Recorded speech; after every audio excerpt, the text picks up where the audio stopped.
নমস্কার। এক ভারত শ্রেষ্ঠ ভারত প্রজেক্টে আপনাদের সকলকে স্বাগত। এটি গুজরাট সরকারের একটি পরিকল্পনা এবং যার বিশেষ উদ্দেশ্য হলো teacher education in regional language, এবং সেই হিসেবে পশ্চিমবঙ্গের পক্ষ থেকে প্রজেক্ট কোঅর্ডিনেটর হিসেবে আমি অধ্যাপক দিব্যেন্দু ভট্টাচার্য কল্যাণী বিশ্ববিদ্যালয়ের পক্ষ থেকে আপনাদের সকলকে স্বাগত জানাচ্ছি আমাদের এই কর্মসূচিতে। আমাদের আজকের আলোচ্য বিষয়বস্তু হলো শিক্ষক শিক্ষার শ্রেণীবিন্যাস, শ্রেষ্ঠত্ব বনাম বাস্তবতা। এবং আমরা জানি যে টিচার এডুকেশন এটি এমন একটি বিষয়বস্তু যেটি আজ কোনো একটি রাষ্ট্রের তার যে বিকাশ, কোনো একটি জাতির যে জাতিসত্তা, সমস্ত কিছুর ক্ষেত্রেই একটি প্রভাব বিস্তার করেছে। তার আগে একটি বিষয় আমাদের জানা দরকার, সেটা হলো how do differentiate teaching and teacher education. দেখুন, এটা বাস্তব যে একটা সময় পর্যন্ত টিচার এডুকেশনটা বলতে আমরা যেটা বুঝতাম সেটা হলো যে টিচার এডুকেশন ফর ট্রেনিং, যে শিক্ষকতা অর্থ হলো যে বিভিন্ন কৌশলের মধ্য দিয়ে একটা জায়গায় পৌঁছানো আর কি। যেমন আমরা দেখি যে ডাক্তারি প্রফেশন, সেখানে একটা প্রশিক্ষণের মধ্য দিয়ে তার বিকাশ। আইএএস আমরা দেখি যে প্রশিক্ষণের মধ্য দিয়ে তার একটা বিকাশ। সেই হিসেবে শিক্ষকতা বৃত্তিকেও মনে করা হতো এটা একটা ট্রেনিং বা একটা কৌশলের শিক্ষণের একটা পরিপূরক একটা জীবিকা, সেটা আর কি।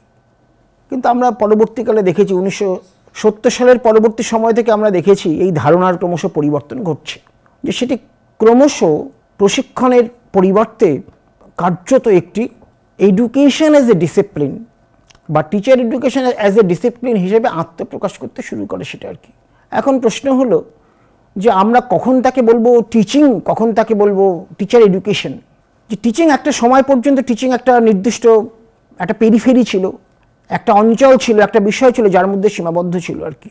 এবং আমরা লক্ষ্য করলাম পরবর্তীকালে যে শুধুমাত্র প্র্যাকটিক্যাল কোনো একটা জায়গা, ব্যবহারিক গ্রহণযোগ্যতার মধ্য দিয়ে কিন্তু কার্যত কিন্তু টিচিংটাকে আমরা আর কিন্তু সংজ্ঞায়িত করতে পারছি না।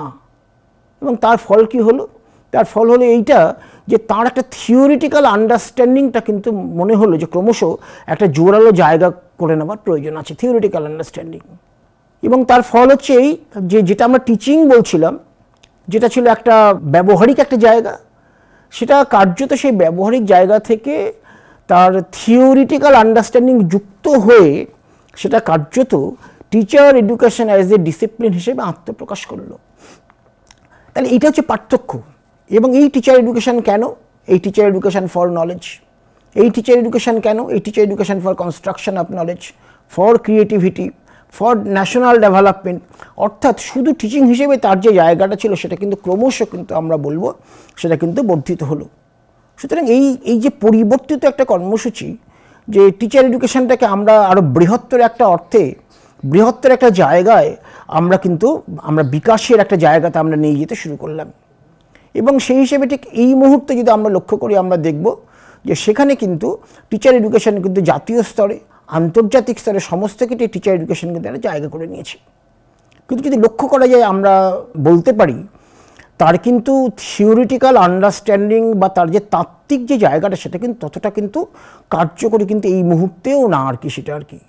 তার ফলে আমাদের মনে হয়েছে যে আমরা যদি শিক্ষার যদি একটা শ্রেণীবিন্যাস করি, তাহলে কিন্তু তাদের উদ্দেশ্যগত অবস্থানটা স্পষ্ট হয়।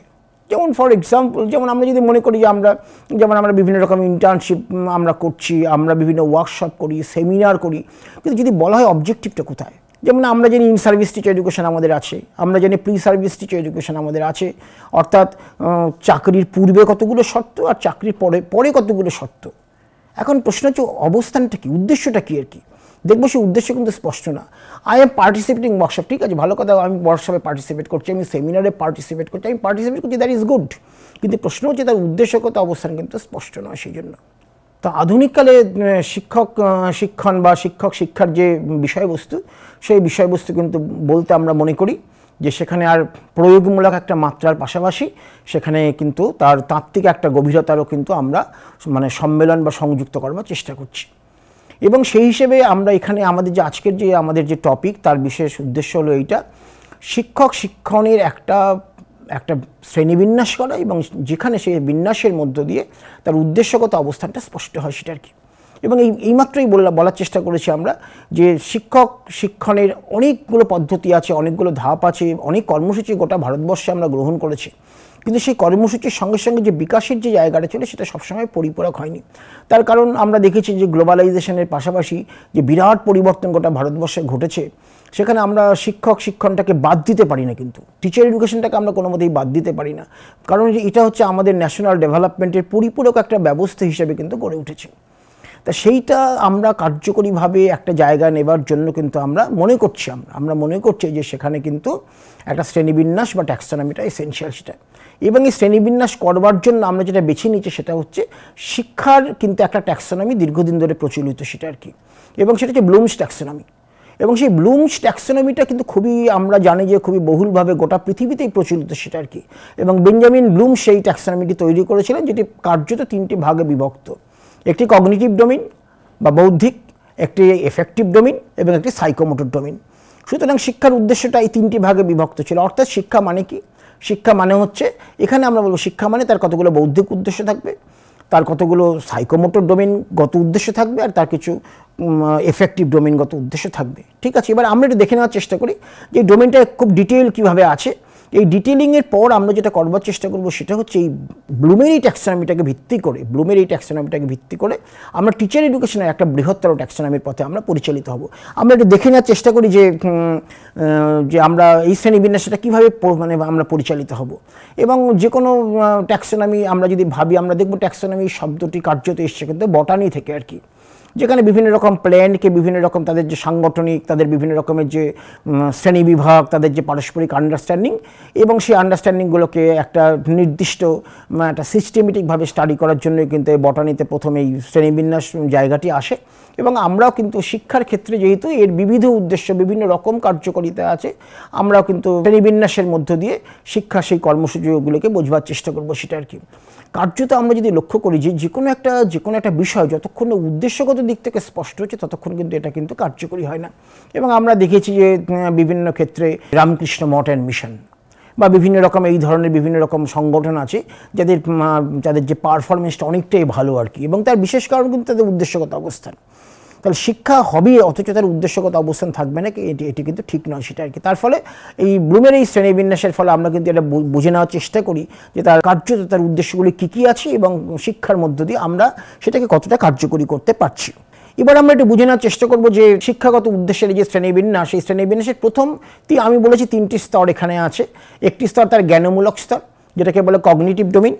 আরেকটি আমরা দেখব সেটা হচ্ছে আবেগমূলক স্তর বা এফেক্টিভ ডোমেইন, এবং আরেকটি স্তর হচ্ছে সাইকোমোটর ডোমেইন বা মানসিক ক্রিয়ামূলক স্তর। ঠিক আছে, এই 3টি ব্রড বা সামগ্রিক স্তরের উপর কিন্তু এটি দাঁড়িয়ে আছে সেটা আর কি। আমরা একটা স্তর আমরা ব্যাখ্যার মধ্য দিয়ে আমরা পরিচালিত হব। আমরা কগনিটিভ ডোমেইন বা জ্ঞানমূলক স্তর আমরা কী লক্ষ্য করছি যে এটি প্রথম শুরু হচ্ছে নলেজ ডোমেইন দিয়ে এবং শেষ হচ্ছে মূল্যায়নের মধ্য দিয়ে আর কি। অর্থাৎ শুরু করছি জ্ঞান থেকে, তারপর জ্ঞানের পরে বোধ বা কম্প্রিহেনশন, তারপরে প্রয়োগ বা অ্যাপ্লিকেশন, তারপরে বিশ্লেষণ, তারপরে সমন্বয় সাধন এবং মূল্যায়ন। অর্থাৎ যখন আমরা কোনো কিছু শিখি তার একটা বড় উদ্দেশ্য হচ্ছে ডেভেলপমেন্ট অফ নলেজ, জ্ঞানের বিকাশ। সুতরাং এই যে জ্ঞান, we are searching for knowledge, তাই না? নলেজ, জ্ঞানের বিকাশের কোন পথে পরিচালিত হবে, কীভাবে পরিচালিত হবে, কীভাবে জ্ঞানের ডেভেলপমেন্ট সম্ভব, বিকাশ সম্ভব, এটা কিন্তু আমাদের যে কোনো একটা শিক্ষার উদ্দেশ্য। এবং ব্লুম স্বাভাবিকভাবেই সেইটাকে প্রথম একটা স্তর বলে মনে করেছেন যে আমাদের শেখার উদ্দেশ্যগত অবস্থানে প্রথম জায়গাটি কিন্তু নলেজ। ঠিক আছে, এবং যখন কোনো একটি বিষয় সম্পর্কে আমার এই জ্ঞানটি যখন আমার হলো আর কি, তখন কী হবে, তখন আমার পরবর্তী পর্যায়ে কিন্তু বোধ, অর্থাৎ জ্ঞান তখনই কার্যকরী হবে যখন আমি সেটাকে পারসিভ করতে পারবো, যখন আমি সেটাকে আমার বোধগম্যতার স্তরে আমি তাকে নিয়ে আসতে পারবো। যতক্ষণ না পর্যন্ত জ্ঞানটা বোধের আকারে পরিণত হচ্ছে ততক্ষণ কিন্তু আমরা কী হবে, আমরা পরবর্তী স্তর প্রয়োগমূলক স্তরে আসতে পারছি না। সুতরাং এটা আমাদের বুঝতে হবে যে জ্ঞানটা তখনই প্রাসঙ্গিক যখন আমি সেটাকে প্রয়োগ করতে পারছি।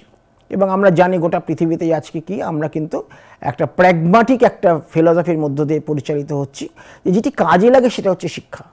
যদি আমরা কোনো একটা জিনিসকে কাজে লাগাতে না পারি তাহলে সেটা কিন্তু শিক্ষার কিন্তু অন্তর্ভুক্ত হচ্ছে না।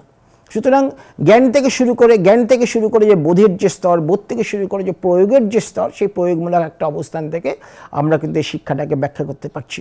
এবং আরেকটি জিনিস কিন্তু এখানে আমাদের বুঝতে হবে যে এই যে ব্লুমের যে ট্যাক্সোনমি যেটা আর কি, বা শ্রেণীবিন্যাস যেটা আর কি, এটি কিন্তু একটা হায়ারার্কিক্যাল, অর্থাৎ কি ক্রমোচ্চ ধারণাগুলো কিন্তু আস্তে আস্তে আমরা একটি ধারণার পর আরেকটি ধারণার পর তার থেকে উন্নত ধারণায় একটা উন্নত পর্যায়ক্রমিক একটি অবস্থান কিন্তু আমরা এখানে ব্যাখ্যা করছি। অর্থাৎ যদি জ্ঞান হয় তারপরে বোধ, বোধ হলে তারপরে হচ্ছে প্রয়োগ, প্রয়োগের পর তারপর হচ্ছে কী হবে, যখন এই প্রয়োগ করতে শিখলাম। এবং আমরা যদি দেখি যে ভারতীয় শিক্ষার একটা বড় অবস্থান হচ্ছে আমরা প্রয়োগ করতে পারছি না। অর্থাৎ আমাদের থিওরিটিক্যাল আন্ডারস্ট্যান্ডিং যতটা আছে সেটা খুব একটা খারাপ নয়, কিন্তু সেটাকে যখন আমি প্রয়োগের কথা বলছি, যে এই প্রয়োগমূলক অবস্থানে কিন্তু আমাদের সেখানে অনেক ঘাটতি আছে। সুতরাং এখানে আমাদের বুঝতে হবে আজকে শিক্ষা ব্যবস্থায় এই প্রয়োগটা যাতে করে কার্যকরী হয়, এই প্রয়োগটা যাতে করে আমাদের সমাজ ব্যবস্থাতে বা বিভিন্ন রকমভাবে আমরা কাজে লাগাতে পারি, তার বিশেষভাবে যত্নবান হওয়া প্রয়োজন আছে। তার পরবর্তীকালে বিশ্লেষণ, অর্থাৎ আমি যদি একটা জিনিসকে প্রয়োগ করতে পারি, আমি বিশ্লেষণ করার আমার ক্ষমতা থাকছে, আমি অ্যানালাইজ করতে পারছি সেই জিনিসটাকে। এবং তারপরে কি সিনথেসিস বা সমন্বয় সাধন। সমন্বয় সাধন ব্যাপারটা কীরকম, সিনথেসিস ব্যাপারটা, এবং আমার মনে হয় অনেক সময় আমরা এরকম এক্সাম্পল বা একটা দৃষ্টান্ত অনেক সময় আমরা বলি, সেটা হচ্ছে যেমন যখন আমরা কোনো একটা কিছু ভাত বা কোনো একটা কিছু এরকম রান্না করি আর কি, তখন কি হয়, ওই রান্না করার সময় দেখা গেল যে ভাতটা হলো কিনা দেখার জন্য আমরা কিন্তু একটি চাল সেখান থেকে নিয়ে আর কি, নিয়ে তারপরে দেখি যে সেটা সেদ্ধ হলো কি হলো না। তাহলে লক্ষ্য করা যাচ্ছে আমরা নিচ্ছি কিন্তু একটি অংশ, কিন্তু আমরা রিপ্রেজেন্ট করছি সামগ্রিক একটা ব্যাপারে আর কি, ঠিক আছে। তার ফলে কিন্তু সিনথেসিস হচ্ছে সেটাই, যখন আমি সেই সমন্বয় সাধন করতে পারছি জ্ঞানের, এবং পরিশেষে যদি আমার নলেজ লেভেলটাকে শেষ পর্যন্ত যদি আমার একটা জায়গায় নিয়ে যেতে হয়, আমি কিন্তু আই ক্যান ইভ্যালুয়েট, আমি সেই ব্যাপারটাকে মূল্যায়ন করতে পারি বা মূল্যায়ন করার আমার কিন্তু ক্ষমতা আমি রাখি। সুতরাং সেই দিক থেকে আমরা এটা বলতেই পারি যে জ্ঞানমূলক স্তরের প্রথম পর্যায়টি কিন্তু এইটা, যেখানে বৌদ্ধিক বিন্যাস, অর্থাৎ আমার শিক্ষার প্রথম কাজ হচ্ছে আমার জ্ঞানের বিকাশ, এবং জ্ঞানের বিকাশটি শুরু হচ্ছে নলেজ থেকে এবং শেষ হচ্ছে আমি সেটাকে মূল্যায়ন করতে পারছি কি পারছি না, ইভ্যালুয়েশন পর্যন্ত আর কি। সেকেন্ড আমরা দেখব যে সেটা হচ্ছে এফেক্টিভ ডোমেন। এফেক্টিভ ডোমেন মানে একই রকমভাবে দেখব যে এফেক্টিভ মানে কি আবেগমূলক স্তর, অর্থাৎ শিক্ষাটা তো কোনো যান্ত্রিক প্রক্রিয়া নয়। আমরা দেখেছি যে অনেক প্রক্রিয়া আছে যান্ত্রিক আর কি, মেকানিক্যাল, কিন্তু বুঝতে হবে শিক্ষা কোনো যান্ত্রিক প্রক্রিয়া নয়। তার সেখানে ইন্টারেস্ট লাগে, সেখানে মোটিভেশন লাগে, সেখানে অনেক কিছু লাগে, আমাদের পজিটিভ অ্যাটিটিউড লাগে, অনেক কিছু লাগে যেটা কিন্তু বৌদ্ধিক ক্ষেত্রের বাইরে সেটা আর কি, এবং সেটাকে আমরা কিন্তু এফেক্টিভ ডোমেন বা আবেগমূলক স্তর বলে চিহ্নিত করতে পারি। এখন সেখানে এই যে চিহ্নিত করতে পারছি, তার প্রথম স্তরটিকে আমরা বলছি রিসিভিং বা গ্রহণ আর কি, অর্থাৎ কোনো একটি শিক্ষা আমি গ্রহণ করতে প্রস্তুত কিনা এটা একটা বড় ব্যাপার, আমার সেই রেডিনেস আছে কিনা এটা একটা বড় ব্যাপার, আমার সেই প্রস্তুতি আছে কিনা। যদি প্রস্তুতি আমার থাকে, যদি আমার সেই প্রস্তুতি থাকে, তখন কিন্তু দেখা যাবে যে সেই শিক্ষাটা অনেক বেশি গুরুত্বপূর্ণ হচ্ছে, অনেক বেশি সেটা আমার কাছে গ্রহণযোগ্য হচ্ছে। আর ওয়ান্স আই রিসিভ, যে মুহূর্তে আমি সেটা রিসিভ করছি, তখন প্রশ্ন হচ্ছে আমি তো রেসপন্ডিং, অর্থাৎ আমি প্রতিক্রিয়া করছি কিনা, আমি সেই ব্যাপারটা গ্রহণ করছি কিনা, তখনই হবে যদি আমি রিসিভ করতে পারি, তাই না? তাহলে কোনো একটা জিনিস যদি আমি রিসিভ করি, তখন কিন্তু সেখানে রেসপন্সের প্রশ্ন উঠছে সেখানে আর কি। সুতরাং এফেক্টিভ ডোমেনের বড় একটি কাজ হচ্ছে কিন্তু আমি রিসিভিং বা গ্রহণ। এটা কেন বলছি, যে আমি একটা ক্লাসরুম সিচুয়েশনে বা একটা শ্রেণীকক্ষে আমি কোনো একটা বিষয় উপস্থাপন করলাম, আমার কাছে চ্যালেঞ্জ কোনটা, আমার কাছে চ্যালেঞ্জ কিন্তু যে লার্নার সেটা রিসিভ করছে কিনা। একটি প্রবলেম বা অঙ্ক আমি করাচ্ছি ধরা যাক আর কি, সেই অঙ্কটা আমি এমনভাবে করাচ্ছি যে যাতে করে লার্নার রিসিভ করতে পারে। Once they are receiving that particular point of view, তখন কিন্তু তারা কিন্তু এবল টু রেসপন্ডিং, তখন তারা রেসপন্স করছে আর কি, ঠিক আছে। এবার এইভাবে হতে হয় কি, যখন আমি রিসিভিং রেসপন্ডিং করতে করতে হয় কি, কার্যত আমি কিন্তু সেই জিনিসটাকে মূল্য দিতে শুরু করি। আমরা অনেক সময় এরকম বলি না যে আমাদের ইতিহাস খুব ভালো লাগে, আমার অঙ্ক খুব ভালো লাগে, আমার বাংলা খুব ভালো লাগে, অর্থাৎ বাংলা ভালো লাগার অর্থ হচ্ছে এইটা, আমি বাংলাটাকে মূল্য দিতে শুরু করছি, আমি ভ্যালুইং করতে শুরু করছি আর কোনো একটা বিষয়কে আর কি, সেটা আর কি। সুতরাং মূল্যায়ন বলতে সেরকম একটি জায়গাকে বোঝাবে। ওয়ান্স আমি ভ্যালুইং, তখন কী করছি, আমি এটা আমার পার্ট অফ মাই অর্গানাইজেশন, আমি সেটাকে ক্রমশ কিন্তু অর্গানাইজ করতে পারছি, আমি সেটাকে স্ট্রাকচারিং করতে পারছি, আমি সেটাকে প্রয়োগ করতে পারছি, এটা পার্ট অফ মাই অর্গানাইজেশন। এবং এই অর্গানাইজিং যখনই হচ্ছে, আমরা দেখব সেটা ওয়ান্স কী হবে, এটা আমার পার্ট অফ মাই ক্যারেক্টার, অর্থাৎ সেটা ক্যারেক্টারাইজেশন বা চরিত্রায়নে রূপান্তরিত হচ্ছে সেটা আর কি। এবং আমরা তার ফলে লক্ষ্য করব যে কোনো একটি ক্লাসে যে যারা আমরা লক্ষ্য করেছি আমরা যে অঙ্ক পারে তো সে অঙ্ক পারেই আর কি, সেটা আর কি। এরকম না আজকে পারলো কাল পারলো না, কাল পারলো পরশু, এরকম নয় কিন্তু সেটা। যখন সে একটা জিনিস পারছে সে কিন্তু ভালোভাবেই পারছে সেটা আর কি। এবং সেটা তার ফলে কি, কারণটাকে, কারণ পার্ট অফ ক্যারেক্টার, সে তখন একটা ক্যারেক্টারাইজেশনে রূপান্তরিত করতে পেরেছে আর কি। সুতরাং এফেক্টিভ ডোমেন বা আবেগমূলক স্তরে আমরা লক্ষ্য করলাম যেটা রিসিভিং থেকে শুরু এবং এন্ডিং টু ক্যারেক্টারাইজেশন বা ক্যারেক্টারাইজিং। ঠিক আছে, আমরা এবার পরবর্তী যে ধাপটা, সেই পরবর্তী ধাপ যেটা আমরা 3টে ধাপ বলেছিলাম, তো একটি বলেছিলাম কগনিটিভ ডোমেন, বৌদ্ধিক আমরা দেখিয়েছি। 2 নম্বর আমরা দেখেছি সেটা হচ্ছে এফেক্টিভ ডোমেন, এবং 3 নম্বর হচ্ছে সাইকোমোটর ডোমেন, যেটাকে আমরা বলি মানসিক ক্রিয়ামূলক স্তর। এই মানসিক ক্রিয়ামূলক স্তরের সবথেকে গুরুত্বপূর্ণ জায়গা হচ্ছে এটা কিন্তু 2টি ভাগ, কিন্তু একটা সাইকো, একটা মোটর, একটা মানসিক, একটা ক্রিয়ামূলক। অর্থাৎ আমরা দেখব যে আমরা যখন কোনো একটা কাজ করি তার মধ্যে 2টো জিনিস কিন্তু পরস্পর যুক্ত, কিছুটা মানসিক এবং কিছুটা শারীরিক, সেটা আর কি কিছুটা সাইকোমোটর, মোটর ডেভেলপমেন্টের সঙ্গে সেটা যুক্ত। এবং সেখানে প্রথম আমরা দেখব যে ইমিটেশন বা অনুকরণ সেখানে খুব কার্যকরী ভূমিকা নেয়। এবং যখন বাচ্চাদের যখন আমরা লার্নিং করাই, শেখাই, তখন দেখব ওরা কিন্তু ইমিটেট করে প্রথম আর কি। ওরা পেরেন্টসদের ইমিটেট করছে, ওরা টিচারদের ইমিটেট করছে, ওরা পারিপার্শ্বিক সমস্ত কিছুকে অনুকরণ করার চেষ্টা করে। অর্থাৎ শেখা অনুকরণের মাধ্যমে আমি শিখছি, অনুকরণের মাধ্যমে আমি শিখছি আর কি। এবং এই অনুকরণ করতে করতে যেটা হয়, অনুকরণের পর তারা ম্যানিপুলেট করতে শেখে আর কি। অর্থাৎ যখন সেটা আমি কাজে পরিণত করতে পারছি, অর্থাৎ প্রথমে আমি নিজের মতো করে ইমিটেট করছি, করতে করতে একসময় আমি দেখলাম আমি সেই কাজটা করতে পারছি। যেমন আমরা যখন সাইক্লিং শিখি, আমরা যখন সুইমিং শিখি, প্রথমে আমি কি করি, প্রথমে আমি কিন্তু ইমিটেট করি আর কি। এই ইমিটেট করার পর তারপরে আমরা কী করি, আস্তে আস্তে আমরা দেখবো যে আমরা যেটা ইমিটেশন করছিলাম এটাকে আমি ম্যানিপুলেট করতে পারছি, আমি সেটাকে কাজে পরিণত করতে পারছি। ঠিক আছে, that is the point number 2, manipulation আর কি। এবং 3 নম্বর যেটা, সেটা হচ্ছে প্রিসাইজ বা প্রিসিশন। আস্তে আস্তে আমি কিন্তু অনেক বেশি অ্যাকিউরেট হচ্ছি আর কি। আস্তে আস্তে আমি যেটা আমি ম্যানিপুলেট করছিলাম সেই ম্যানিপুলেশনটা অনেক বেশি কার্যকরী হচ্ছে। এবং নেক্সট যেটা হবে সেটা আর্টিকুলেশন। আর্টিকুলেশনের অর্থটা কি, যখন আমি সেটাকে আর্টিকুলেট করতে পারছি, প্রয়োগ করতে পারছি। এবং পরিশেষে যেটা হয় সেটা হচ্ছে এটা ন্যাচারালাইজেশন, অর্থাৎ যখন আমার পার্ট অফ মাই অ্যাক্টিভিটি, যখন এটা আমার অ্যাক্টিভিটির মধ্যে আমি নিজের মতো করে আমি যখন সেখানে আমি স্কিল ডেভেলপ করতে পারছি সেটা আর কি। সুতরাং এই মানসিক ক্রিয়ামূলক স্তর বা যে সাইকোমোটর ডোমেন, এটির একটি বড় কিন্তু কাজ হচ্ছে এইটা, যেটা কিন্তু কার্যত দক্ষতা বিকাশের সহায়ক এটা আর কি। এটা কার্যত আমার স্কিল ডেভেলপমেন্টে সাহায্য করছে। সুতরাং আমরা যদি বলি যে আমাদের শিক্ষার উদ্দেশ্যগুলো কী কী, তাহলে কিন্তু আমরা এটা বলতেই পারি যে শিক্ষার উদ্দেশ্যগুলো হচ্ছে এইরকম আর কি, যে যখন শিক্ষাটাকে আমরা বৌদ্ধিকভাবে আমরা মনে করছি, অর্থাৎ তার কগনিটিভ ডেভেলপমেন্টগুলো আমরা বিচার করছি। 2 নম্বর আমরা তার এফেক্টিভ ডোমেন, সেগুলোকে আমরা বিচার করছি। এবং 3 নম্বর হচ্ছে সাইকোমোটর ডোমেন বা দক্ষতাকে আমরা বিকাশ করছি। এই 3টে যদি আমি যোগ করি, এবার 3-এর এই সমষ্টিকে আমরা বলবো কিন্তু যে শিক্ষার উদ্দেশ্য, যেটা কিন্তু ব্লুম একটা নির্দিষ্ট কতগুলো শ্রেণীবিন্যাসের মধ্য দিয়ে, নির্দিষ্ট কতগুলো শ্রেণীবিন্যাস বা ক্লাসিফিকেশনের মধ্য দিয়ে এই 3টে ডোমেনে ভাগ করে তাদের পারস্পরিক সম্পর্কটা নির্ধারণ করেছিলেন। সুতরাং আজকের এই আলোচনায় আমাদের এটা বুঝতে হবে যে আমাদের প্রথম উদ্দেশ্য হচ্ছে এই ডোমেনগুলোকে একটা বিস্তারিত ব্যাখ্যা করা। এখন সেই ব্যাখ্যার মধ্যে যদি আমরা যাই, তখন আমরা দেখব যে, কারণ ক্লাসিফিকেশনের একটা বড় উদ্দেশ্যই হচ্ছে যে ব্যাখ্যা, তারপরে আরও ব্যাখ্যা, তারপর আরও ব্যাখ্যা। অর্থাৎ আমি বলেছি নলেজ, কিন্তু কত রকমের নলেজ হয়। আমি বলেছি কগনিটিভ ডোমেন, কত রকমভাবে সেই নলেজটাকে আমি ডিফাইন করতে পারি। কীরকম? Knowledge of facts, knowledge of specifics, knowledge of ways, knowledge of means, knowledge of instruments, কত রকমভাবে আমি নলেজটাকে ব্যাখ্যা করতে পারছি। Knowledge of universal, knowledge of abstraction etcetera আর কি। সুতরাং এটা বুঝতে হবে যে এখানে কিন্তু আমরা জ্ঞানমূলক স্তর বলতে কিন্তু আমরা কিন্তু সেই স্তরের একটা বিস্তারিত কিন্তু আমরা ব্যাখ্যা বা বিশ্লেষণের মধ্যে আমরা যাবার চেষ্টা করব আর কি। এবং এটির উদ্দেশ্য হচ্ছে এইটা যে আমি যদি মনে করি যে আমি কোনো একটি পার্টিকুলার বিজ্ঞান সাবজেক্টে আমি কোনো একটি বিষয়ে আমি জ্ঞান পরিবেশন করতে চাই, কীভাবে সেটা পরিবেশনটা আমি করব, দেখা যাবে যে ফ্যাক্টসগুলো আমি দিচ্ছি আর কি। যে তথ্য নাম্বার 1, তথ্য নাম্বার 2, তথ্য নাম্বার 3, তথ্য নাম্বার 4, অর্থাৎ অনেকগুলো ফ্যাক্টস যদি আমরা দিতে পারি, সেই ফ্যাক্টসগুলো মধ্য দিয়ে কিন্তু সেখানে একটা নলেজ ডেভেলপ করতে পারে। বিভিন্ন রকমের ঘটনা বা ন্যারেটিভস, এই ন্যারেটিভসগুলো যদি আমরা যোগ করি 1, 2, 3, 4, 5, 6 করে আমরা যদি সমন্বিত করি, তাহলে দেন উই হ্যাভ নলেজ, সেখানে থেকে আমি নলেজটা পেতে পারি। একই রকমভাবে আমরা যদি দেখি যে ইনস্ট্রুমেন্টাল নলেজ, মানে নলেজের বিভিন্ন রকমের কৌশল, যে সেই কৌশলগত অবস্থান থেকেও আমরা কিন্তু নলেজটাকে প্রয়োগ করতে পারি সেটা আর কি। তো এইরকমভাবে knowledge of the universal, abstraction, যে আমরা অনেক সময় বলি না যে পিয়াজের থিওরিতে আমরা দেখেছি সেটা আর কি, যে অ্যাবস্ট্রাক্ট নলেজ, হ্যাঁ, কংক্রিট নলেজ, নলেজের বিভিন্ন রকমের সে ভাগ আছে, মানে যেটাকে আমরা অনেক সময় বলি যে একটা এপিস্টেমোলজিক্যাল হায়ারার্কি, যে একটা হায়ারার্কি আছে যে বিভিন্ন বয়সের মতো করে সেখানে কিন্তু সেই নলেজটাকে ডেভেলপ করতে পারছে, এবং এই সমস্তগুলো পার্টি আমরা বলবো কার্যত কিন্তু কগনিটিভ ডেভেলপমেন্টেরই কিন্তু বিভিন্ন রকম পর্যায় সেটা আর কি।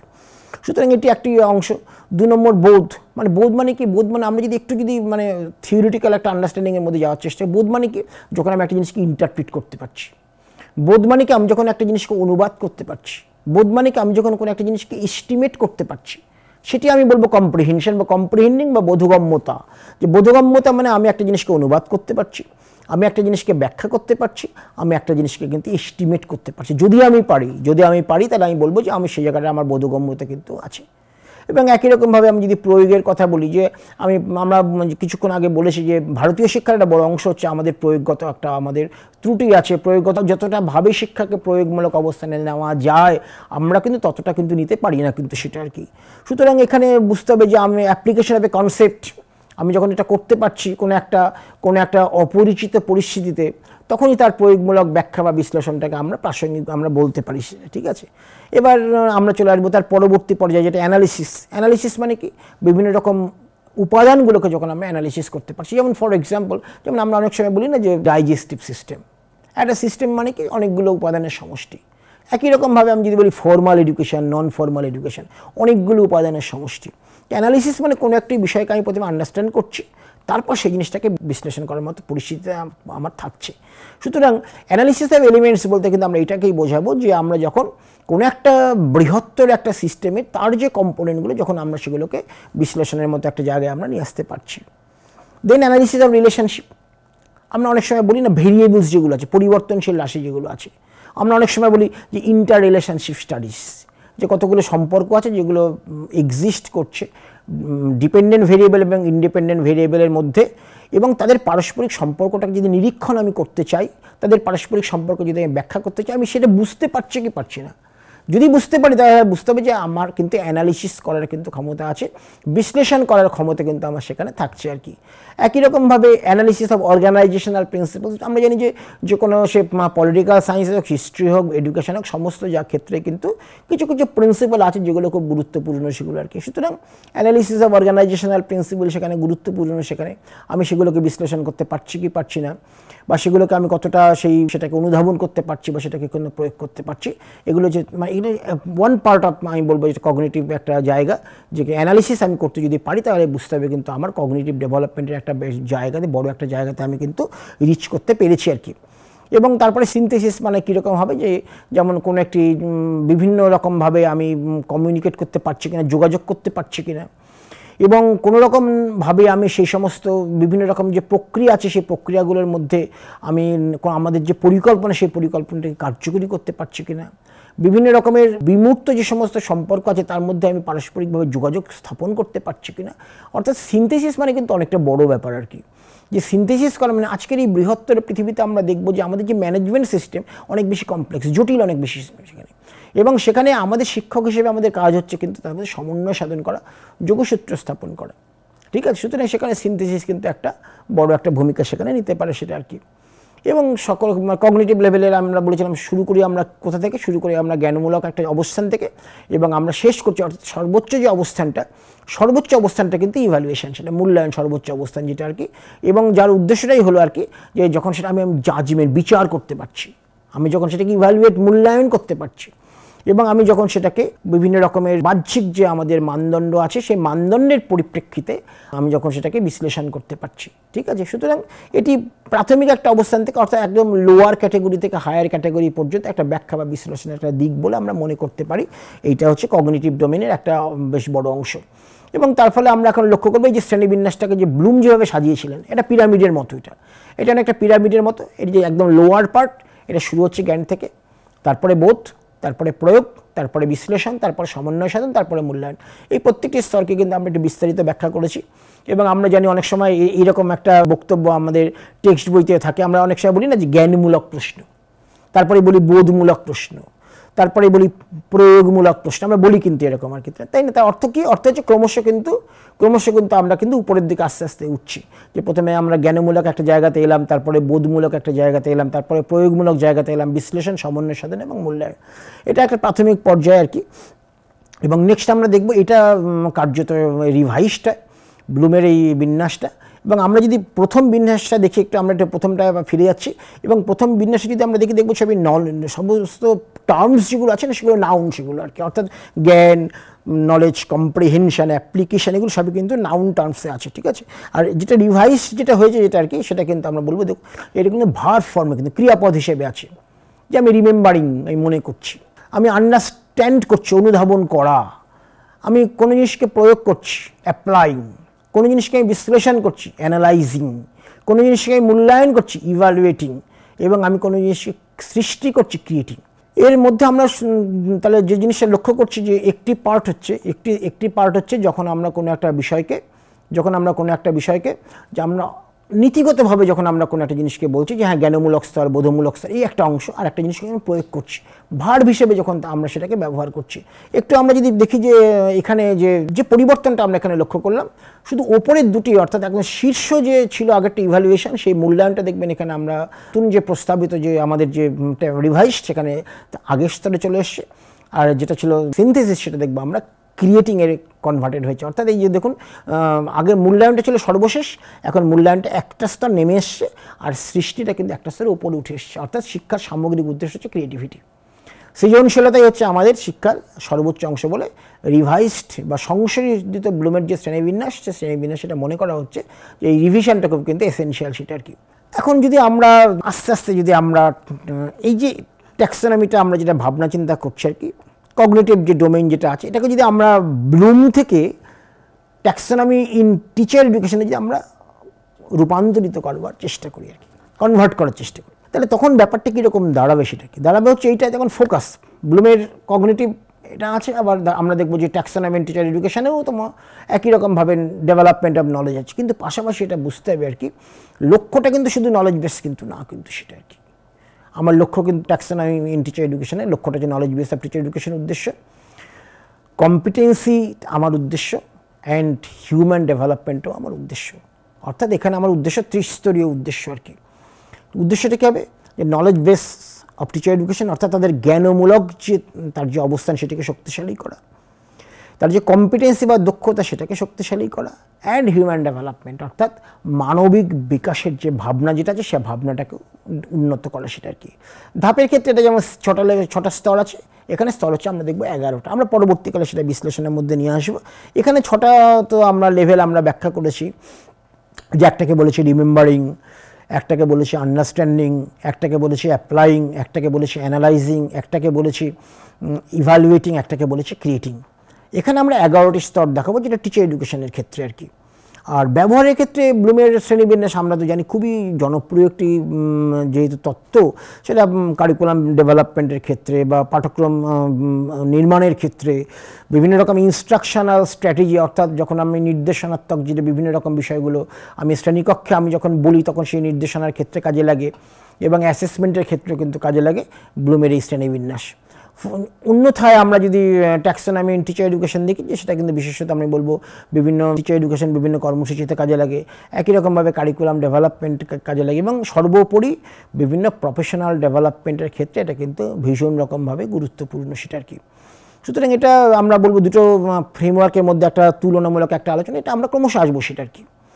এবং তার মাঝখানে আমরা একটু দেখে নেওয়ার চেষ্টা করি, আমরা তো কগনিটিভ ডোমেনটা বিস্তারিত ব্যাখ্যা করেছি, এবার আরেকটু যদি আমরা ব্যাখ্যা করার চেষ্টা করি যে এফেক্টিভ ডোমেন বা যেটা আবেগমূলক স্তর বলে।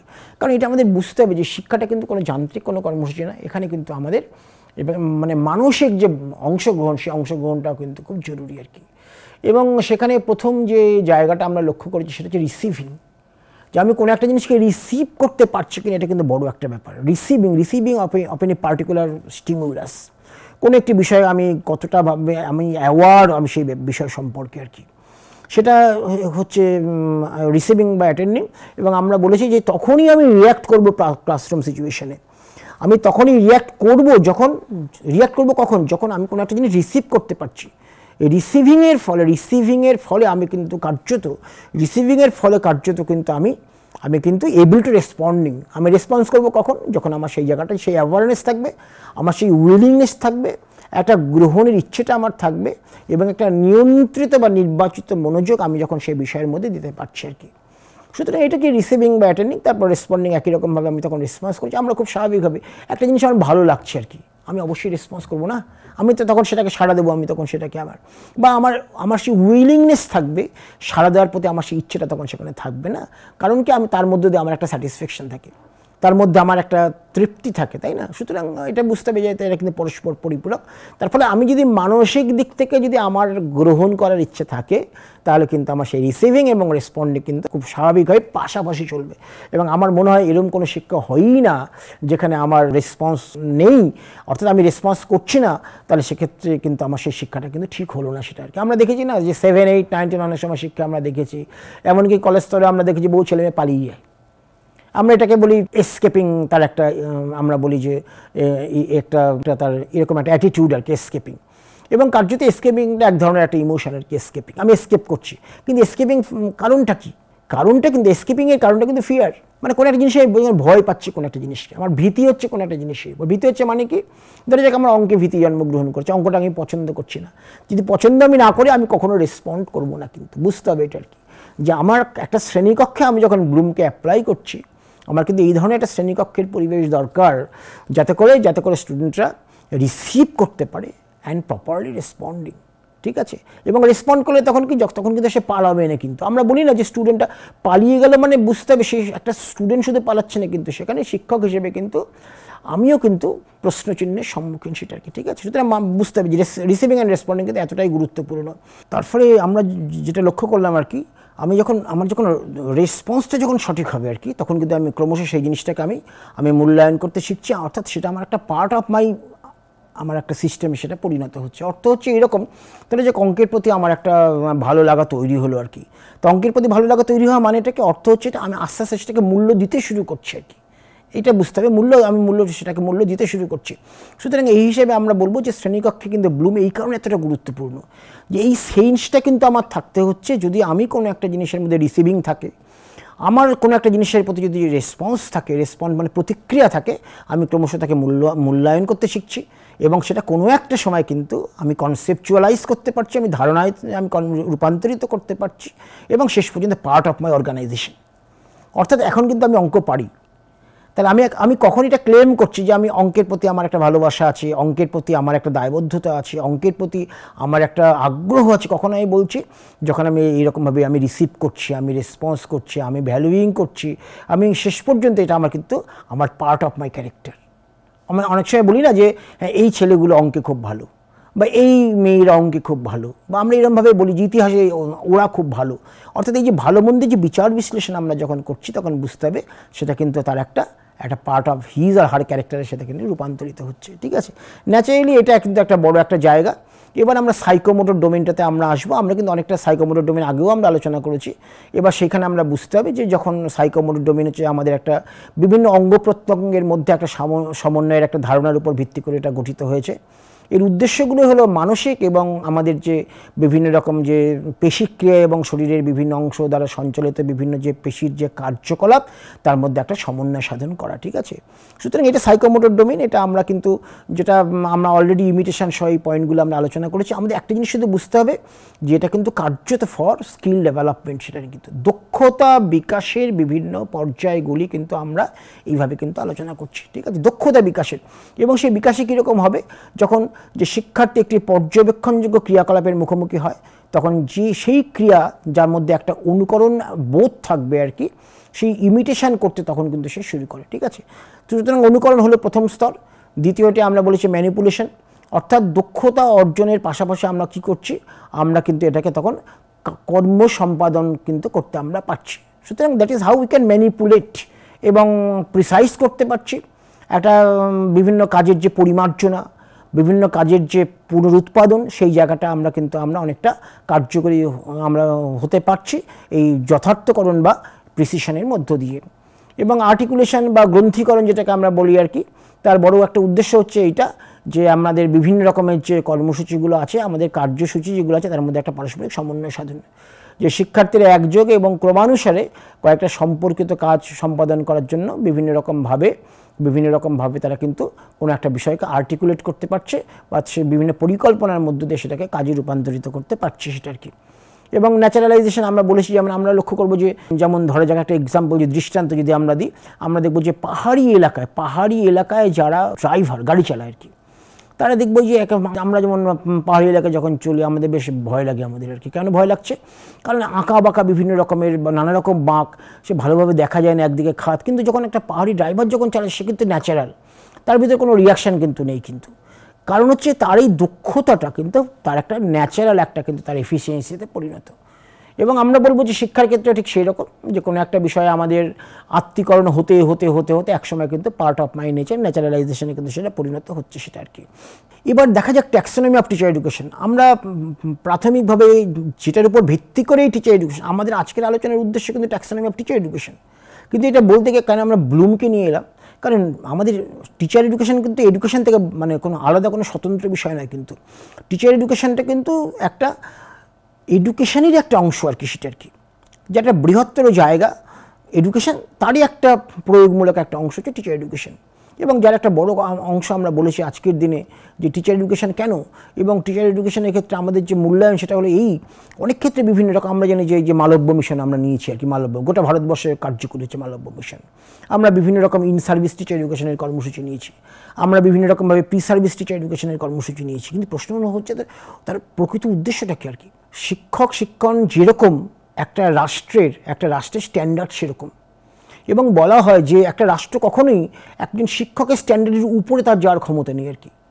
তাহলে রাষ্ট্র গঠনের ক্ষেত্রে আমার তো এই জায়গাটা বুঝতে হবে, রাষ্ট্র গঠনের ক্ষেত্রে শিক্ষক শিক্ষণের ভূমিকা এতটাই স্পষ্ট, বা শিক্ষক শিক্ষার ভূমিকা এতটাই স্পষ্ট, কিন্তু তার উদ্দেশ্যগত অবস্থানটা কোনটা? উদ্দেশ্যগত অবস্থান থেকে আমাদের যেটা মনে হচ্ছে আজকে আমরা যে প্রেজেন্টেশনে যেটা বলবার চেষ্টা করছি, যে টিচার এডুকেশন কার্যত ফর নলেজ একটি অংশ, জ্ঞানার্জন হচ্ছে নাম্বার 1, 2 নম্বর হচ্ছে হিউম্যান ডেভেলপমেন্ট মানে মানব উন্নয়ন, এটা হচ্ছে 2, এবং 3 নম্বর হচ্ছে দক্ষতা। তাহলে এক কথায় আমরা বলবো কি যে শিক্ষক শিক্ষা অর্থ হলো যে নলেজ, আমার নলেজ ক্রিয়েট করা, যে teaching for knowledge, teaching for creation, knowledge বা জ্ঞানার্জন, এটা হচ্ছে নাম্বার 1। 2 নম্বর হচ্ছে হিউম্যান ডেভেলপমেন্ট। কোনো জ্ঞানই কিন্তু আমাদের মনে হয় যে সেটা মানে পর্যায়ক্রমিক নয়, সেটা সাফিসিয়েন্ট নয় যতক্ষণ না পর্যন্ত সেই জ্ঞানটা মানব উন্নয়নের সঙ্গে যুক্ত হচ্ছে, অ্যাসোসিয়েটেড হচ্ছে, সম্পর্কযুক্ত হচ্ছে, তাই না? সুতরাং জ্ঞান হচ্ছে একটা জায়গা, 2 নম্বর তার সঙ্গে মানব উন্নয়ন হচ্ছে, দ্যাট ইজ ডোমেইন 2, এবং 3 নম্বর হচ্ছে এফিসিয়েন্সি বা কম্পিটেন্সি, যে আমি কম্পিটেন্ট কিনা। সুতরাং ট্যাক্সোনমি অফ টিচার এডুকেশন কিন্তু আমরা বললাম 3টি ভাগে আমরা এখানে বিভক্ত করছি, অনেকটা এরকম। ব্লুমের কগনিটিভ ডোমেইন, এটা করেসপন্ডস টু নলেজ বেস, জ্ঞানার্জনে শিক্ষক শিক্ষার ভূমিকা। এফেক্টিভ ডোমেইন যেটা ব্লুমের, করেসপন্ডস টু হিউম্যান ডেভেলপমেন্ট, মানব উন্নয়নের জন্য শিক্ষক শিক্ষা। এবং domain 3 that is psychomotor domain, যেটা এখানে সেটা হচ্ছে, ওখানে বলেছিলাম স্কিল, এখানে বলছি কম্পিটেন্সি বেসড, অর্থাৎ এখানেও দক্ষতা অর্জনের জন্য শিক্ষক শিক্ষা। 3টে যদি পরস্পর যুক্ত করি, সেটা আজকের দিনে শিক্ষক শিক্ষার কিন্তু বৃহত্তর উদ্দেশ্য। এবার যদি আমরা প্রত্যেকটা বেসকে আমরা যদি পৃথকভাবে ব্যাখ্যা করার চেষ্টা করি, এবং আমরা বলছি যে যেহেতু এটা ক্লাসিফিকেশন বা ক্যাটেগরি, খুব স্বাভাবিক কারণে কিন্তু knowledge base of teacher education এটা হচ্ছে ডোমেইন নাম্বার 1 বা জ্ঞানার্জনে শিক্ষক শিক্ষার ভূমিকা। 2 নম্বর হচ্ছে হিউম্যান ডেভেলপমেন্ট, সেখানে শিক্ষক শিক্ষার ভূমিকা, এবং 3 নম্বর হচ্ছে কম্পিটেন্সি বেসড বা দক্ষতা অর্জনের জন্য শিক্ষক শিক্ষার ভূমিকা। এবং প্রত্যেকটা ক্ষেত্রে কিন্তু 11টি আর কি ক্লাসিফিকেশন কিন্তু আছে। এবং তার প্রথমগুলো যদি আমরা অল্প অল্প করে ব্যাখ্যা করার চেষ্টা করি, প্রথমটা হচ্ছে ইন্টিগ্রাল নলেজ, মানে কি অখণ্ড জ্ঞান। অর্থাৎ যদি আমি শেষ পর্যন্ত আমি নলেজ বেসে আমি এগোতে পারি, তাহলে কিন্তু আমার একটা ইন্টিগ্রাল নলেজ কিন্তু আমার ডেভেলপ করবে, সেটা আর কি অখণ্ড কোনো একটা বিষয় সম্পর্কে আমার একটা স্পষ্ট জ্ঞান হবে। আমরা প্রথমে যখন টিচার ট্রেনিংয়ের কথা দেখেছি তখন কিন্তু এই স্পষ্টতা আমাদের ছিল না। 2005 সালে নলেজ কমিশন এবং ন্যাশনাল কারিকুলাম ফ্রেমওয়ার্ক 2000 প্রথম বলার চেষ্টা করলো যে টিচিং ফর নলেজ, যে শিক্ষকতা মানে কি for knowledge, learning for knowledge, classroom for knowledge, অর্থাৎ জ্ঞানের জন্যই সমস্ত কিছু আর কি, সেটা কি। সুতরাং সেই নলেজ বেস অফ টিচার এডুকেশনে থাকা চাই প্রথম। 2 নম্বর হচ্ছে ইনোভেটিভ নলেজ, অর্থাৎ আমি যে নলেজটা আমি অর্জন করবার চেষ্টা করছি সেটা কিন্তু অবশ্যই কিন্তু উদ্ভাবনী হতে হবে, সেটা কি উদ্ভাবনী জ্ঞান হচ্ছে আমার 2 নম্বর। 3 নম্বর হচ্ছে ক্রিটিক্যাল নলেজ। ক্রিটিক্যাল নলেজ অর্থটা কি, যখন আমি কোনো একটা বিষয়কে ইনডেপথ কোনো একটা নলেজ আমি যখন অনুসন্ধান করছি তখন সেটাকে আমরা বলছি যে সেটা হলো ক্রিটিক্যাল নলেজ, ঠিক আছে। চতুর্থ, এটা হলো বিশ্লেষণাত্মক জ্ঞান, অর্থাৎ আমার যদি কোনো একটা বিষয় সম্পর্কে শেষ পর্যন্ত আমার জ্ঞানের যে বিস্তার সেটা যদি সঠিকভাবে থাকে, আমি কিন্তু বিশ্লেষণ করার ক্ষমতা রাখবো, আমি অ্যানালাইজ করতে শিখবো সেটাকে আর কি, তাই না, বিশ্লেষণাত্মক জ্ঞান। আর একজন শিক্ষক হিসেবে আমার দায়িত্বটাকে কোনো একটা জিনিসকে বিশ্লেষণ করা বা বিশ্লেষণাত্মক জ্ঞানের একটা জায়গায় পৌঁছানো বা রিচ করা। পঞ্চমত হচ্ছে নান্দনিক জ্ঞান, অ্যাস্থেটিক নলেজ, এবং এটা আমরা জানবো যে যে কোনো একটা জিনিসের সর্বশেষ পরিণতি কিন্তু নান্দনিকতা। নান্দনিকতা কিন্তু কোনো একটা জিনিসের বাইরে নয়, কিন্তু সেটা কিন্তু এটা কিন্তু কোনো এক্সটার্নাল নলেজ না, কিন্তু এটা বুঝতে হবে। নান্দনিকতা কিন্তু কার্যত কোনো একটা বিষয়ের যখন একটা শ্রেষ্ঠত্ব, তখন তার চূড়ান্ত পরিণতি কিন্তু নান্দনিকতা। যেটা আমরা অনেক সময় রবীন্দ্রনাথ ঠাকুরের ক্ষেত্রে দেখেছি, শান্তিনিকেতনে তিনি নান্দনিক শিক্ষাটা খুব সুচারুভাবে তিনি সেটা প্রয়োগ করতে সমর্থ হয়েছিলেন, নান্দনিকতা। এবং 6 নম্বর হচ্ছে অভিজ্ঞতামূলক জ্ঞান, যেটা আমাদের ভারতবর্ষে আমাদের যে গান্ধিয়ান যে এডুকেশন সিস্টেম, সেখানে আমরা লক্ষ্য করেছি যে তিনি কিন্তু অভিজ্ঞতার মধ্য দিয়ে জ্ঞানের কথা বলছেন, এক্সপিরিয়েন্সের মধ্য দিয়ে জ্ঞানের কথা বলছেন, হাতে কলমে কাজ শেখার মধ্য দিয়ে জ্ঞানের কথা বলছেন, অভিজ্ঞতামূলক জ্ঞান সেটা আর কি। এবং সপ্তমত নৈতিক জ্ঞান, এথিক্যাল নলেজ, এটা খুব এসেনশিয়াল। কারণ আমরা দেখব যে বিভিন্ন রকমভাবে আজকে খুব পপুলার একটা প্রফেশনাল এথিক্স, পেশাগত যে আমাদের যে দায়বদ্ধতা, সেই সমস্তগুলো, তার যে নৈতিক জ্ঞান, সেই সমস্তগুলো কিন্তু আমাদের নলেজ সিস্টেমের একটা বড় অংশ। ব্যবহারিক জ্ঞানটা কেন এত গুরুত্বপূর্ণ আমরা বলছি, যে যাতে করে আমরা শিক্ষক হিসেবে আমরা যাতে সেটাকে প্রয়োগ করতে পারি। এবং বলা হবে এত রকম ভাগ বাটোয়ারের প্রয়োজন কি? আমরা প্যান্ডেমিক সিচুয়েশনে দেখেছি গোটা পৃথিবী তাকিয়ে আছে কবে গ্রেট ব্রিটেন বা আমেরিকায় কবে ভ্যাকসিন তৈরি করবে। এর বিশেষ কারণ হচ্ছে এইটাই যে আমরা কিন্তু অতটা জ্ঞানে সমৃদ্ধ ছিলাম না যাতে করে we can face the challenge. এবং সেই ব্যবহারিক জ্ঞান কিন্তু ভারতীয় শিক্ষায় খুব এসেনশিয়াল, ঠিক আছে, খুব কার্যকরী হবে, খুব প্রয়োজন আমাদের ব্যবহারিক জ্ঞানের আর কি। সুতরাং অষ্টমত এবার পেডাগজিক্যাল কন্টেন্ট নলেজ, এটা কার্যত শুলম্যানের কনসেপ্ট পেডাগজিক্যাল কন্টেন্ট নলেজ। এবং মানে সত্যি কথা বলতে খুব সুচারুভাবে, খুব সুন্দরভাবে উনি বলেছেন যে at the time of pedagogical transaction, একটা শ্রেণীকক্ষে যখন আমি কোনো একটা বিষয় নিয়ে যখন আমি লেনদেন করছি, কার্যত সেখানে কিন্তু আমরা বলবো যে সেখান থেকে কিন্তু একটা নলেজ তৈরি হচ্ছে, যেটা আমাদের ন্যাশনাল কারিকুলাম ফ্রেমওয়ার্ক 2005 আমাদের বলেছে কিন্তু যে ক্লাসরুম ফর নলেজ। অর্থাৎ যে আমরা যখন লেনদেন করছি কোনো একটা বিষয়কে, আমরা যখন কোনো একটা ক্লাসরুমে যখন কোনো একটা পেডাগজিক্যালি কোনো একটা কন্টেন্ট উপস্থাপন করছি, তার মধ্য দিয়েও কিন্তু নলেজ বা জ্ঞান এটা কিন্তু ডেভেলপ বা বিকাশ কিন্তু করা সম্ভব, সেটা আর কি। একই রকমভাবে ট্রানজাকশনাল নলেজ বলতে আমরা অনেকটা সেটাই বোঝাবো আর কি। ওখানে যেমন কন্টেন্টের মধ্য দিয়ে বোঝাচ্ছে, আবার ট্রানজাকশন নলেজের ভিত্তিতে অসংখ্য জ্ঞানের কিন্তু সেখানে কিন্তু বিকাশ হয়। সেখান থেকে ম্যানেজমেন্টের থেকে আরম্ভ করে একটা শ্রেণীকক্ষ মানে একটা সোসাইটি, একটা শ্রেণীকক্ষ মানে একটা সমাজ, একটা শ্রেণীকক্ষ মানে অনেক কিছু আর কি। সুতরাং সেখান থেকে কিন্তু আমাদের ট্রানজাকশন নলেজ কিন্তু ডেভেলপ করছে। এবং একই রকমভাবে ফাউন্ডেশনাল নলেজ ভীষণ গুরুত্বপূর্ণ। ফাউন্ডেশনাল নলেজ, কোর নলেজ কতটা আমার। এবং আমরা দেখবো যে এডুকেশনের ক্ষেত্রে বড় একটা সমস্যা, আমরা কোর নলেজটাকে রোজই পাল্টে ফেলছি।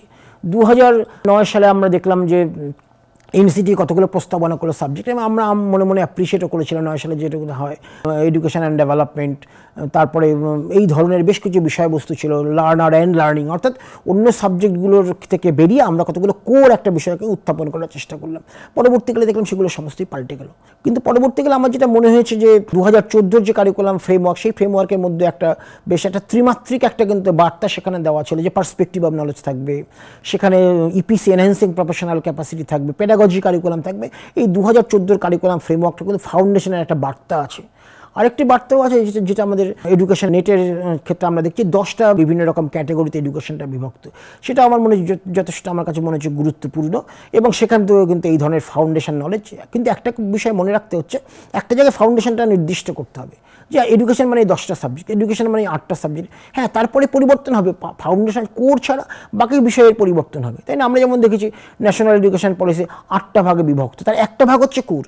এরকম না আমি কিছু পাল্টাতে পারছি না, কিন্তু কোর বলে একটা জায়গা থাকবে, ফাউন্ডেশন বলে একটা জায়গা থাকবে, সেটা কিন্তু সুনির্দিষ্ট হওয়াটা দরকার, সেটা আর কি। এবং এটা আমরা যেটা টিচার এডুকেশনের ক্ষেত্রে প্রথম যে আমরা ডোমেইন যেটা আর কি, ট্যাক্সোনমির প্রথম ডোমেইনটা কিন্তু আমরা আলোচনা করলাম, সেটা হচ্ছে নলেজ বেস। এবার দ্বিতীয় যে বিষয়টি আমরা আলোচনা করছি সেটা হচ্ছে human development for teacher education. অর্থাৎ আমরা কখনোই শিক্ষা সম্পূর্ণ করতে পারি না শুধু নলেজ দিতে, আমরা কিন্তু পারি না কিন্তু, তাই না? তাহলে কী হবে, এখানে কিন্তু নলেজ বেসের পাশাপাশি আমাদের কিন্তু এখানে বিভিন্ন হিউম্যান ডেভেলপমেন্ট, মানব উন্নয়নের বিভিন্ন উপাদানগুলোকে এর মধ্যে কিন্তু যুক্ত করতে হবে। এবং আমরা দেখেছি যে আমাদের যে যোগাদর্শন আছে, সেই যোগাদর্শনে আমরা দেখেছি হিউম্যান ডেভেলপমেন্টগুলো বিভিন্ন মার্গের মধ্য দিয়ে উপস্থিত, সেটা আর কি। সুতরাং সেখানে যেমন মার্গের মধ্যে দিয়ে উপস্থাপন করার কথা আছে, এখানেও আমরা সেরকম বিভিন্ন রকমভাবে আমরা দেখবো আমাদের পার্সোনালি ডেভেলপমেন্ট আমরা করতে পারছি কিনা, আমাদের যে আত্মধারণা বা আত্মসম্মান সেই বা সেলফ এস্টিম বা আমাদের সেলফ কনসেপ্ট সেটাকে আমরা বিকাশ করতে পারছি না। অর্থাৎ আমি একজন টিচার, কিন্তু আমার সেলফ কনসেপ্ট দুর্বল হবেই না। এটা আমাকে ডেভেলপ, কোথা থেকে ডেভেলপ করতে হবে? সিস্টেমের মধ্য থেকে ডেভেলপ করতে হবে, তাই না?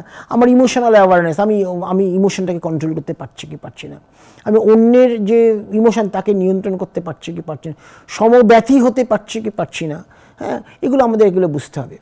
পাশাপাশি আমার মনে হয় যেটা, যে আমরা টিচার হিসেবে তখনই আমাদের সাকসেসের সম্ভাবনা আরও বাড়বে যখন আমরা সামাজিক সোশ্যাল কমিউনিকেশান ছাড়া কিন্তু এটা সম্ভব না। কিন্তু এই যে আমরা বলছি পারস্পরিক ইন্টারাকশান, সোশ্যাল রিলেশনশিপ, বা এই যে আমরা বৃহত্তরভাবে মানুষকে বোঝার চেষ্টা করছি, সমাজকে বোঝার চেষ্টা করছি, তার একটা বড় কারণ কিন্তু সোশ্যাল ডেভেলপমেন্ট, সামাজিক উন্নয়ন, একটা বড় জায়গা সামাজিক উন্নয়নের ক্ষেত্রে আমরা বলবো সেটা আর কি। সুতরাং এটি আরেকটি জায়গা।